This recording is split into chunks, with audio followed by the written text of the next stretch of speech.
And I know some Stan Spock or someone showed pictures of some damage to palladium. This is when you look at that with a scanning electron microscope close. I'm sorry, this is not too good. You see little features here, and it looks like kind of a little. There's a hole and a fan shape. If you look at this like larger, you see that this is a fan shape. These are 1 micron diameter spheres of palladium. And that's a little eruptive event where there has been a hot source down underneath in the metal that's ejected palladium out, molten palladium. And this is classical sputtering. But when I looked at that and I said, well, there must be some way to look at helium. So I got some people from Sandia Labs that I've worked with a bit to show me pictures of helium in metal. Because when helium stays lodged in metal when it's formed there. So this is pictures of helium bubbles in a electron micrograph. This phenomenon is known as loop punching, and this was done with helium that was implanted into niobium, done at Sandia Labs. And then they sent me a picture of helium that results from the electron micrograph characteristic of helium in a piece of plutonium, which results just from the decay of the plutonium, and these are the helium characteristics of helium in the bubble. And now we had a piece of palladium that had a fracture that we were able to look at with electron microscope, which I gave to the same guys at Sandia. And they said, oh yeah, well these are fairly typical of an unprepared specimen of metal. That this looks very much like helium loop punching inside of the palladium metal. So I maintain there's a way to look at the physical presence of helium in these samples if you have the right instrumentation. So let's see. So back in 1994, we ran some experiments at Los Alamos, and we were running cavitation experiments, producing and looking for taking samples, sending them to Rockwell Labs for analysis. And sure enough, in this work, we found this is in a reactor gas sample, and we are looking at 10 to the 14, 0.25 times 10 to the 14 atoms of helium in the gas sample, which amounts to something like 0.4 ppm helium, which isn't too spectacular. But here's another one here where we had another run. This was 2.5 ppm, which is starting to look a little more interesting. And this one, of course, was very interesting at 553 ppm helium that was produced in it. So that's a substantial, more than 5 ppm atmospheric concentrations. And then we looked at a sample in the metal analyses, and we found helium in both of the metal samples. I believe that this is these are substantially elevated numbers, as the background in the samples is down around 10 to the 6 to 10 to the 7 atoms background concentration of helium. So this is somewhere in a neighborhood of two orders of magnitude enrichment of helium in the metal. Sir, did you monitor this for radiation or not? We did, yeah, we looked at this. We had these experiments with a Did you get any or no? No, we had online germanium gamma detectors, and we had helium-3 detectors, and no radiation. Never saw. Good. Never saw a particle I don't either. of anything that we could understand.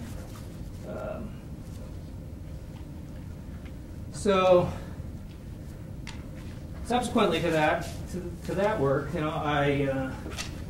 we did run we ran some cavitation experiments at SRI on EPRI's dollar at one point in time, a couple of years back, and these were gas samples from experiments there, and this is more or less the background levels. And so these were small amounts of helium. There might have been a couple of signatures in there that might have shown helium, but it was always such fuzzy work that we were never too confident about it.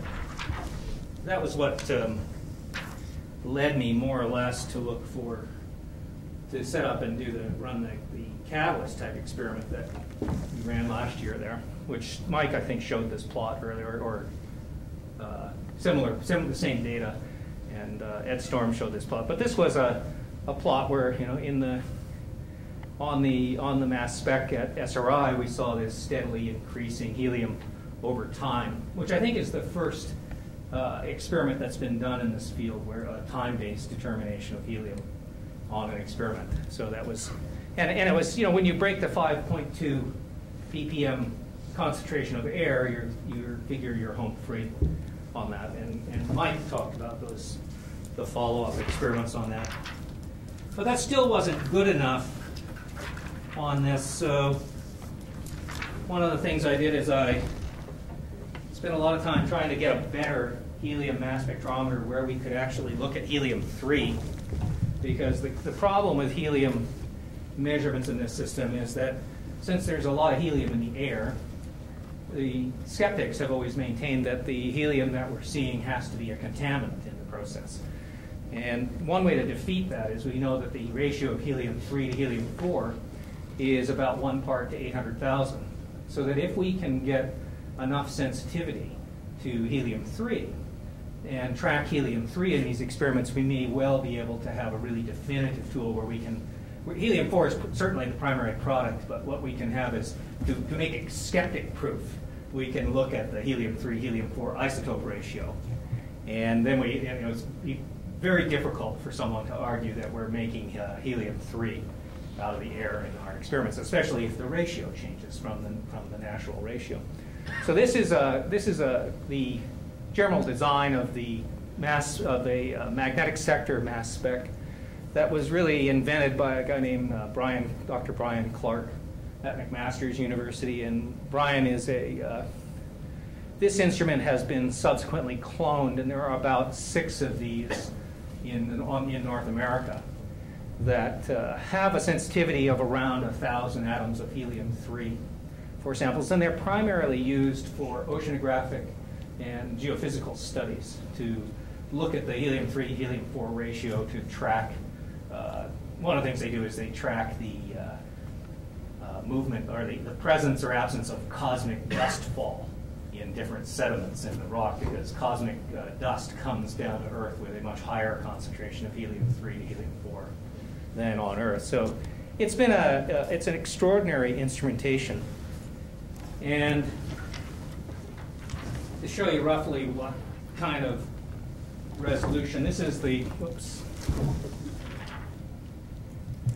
the resolution for helium-3, and this is the sort of combined peak of HD and H3 plus. So this is actually a double peak. So so you can clearly resolve helium-3 from HD and H3 plus in your instrument. So there's not a question that it's a definitive tool for helium-3 measurement, as well as helium-4. And so after, I guess I'm rushing through this, but that's okay.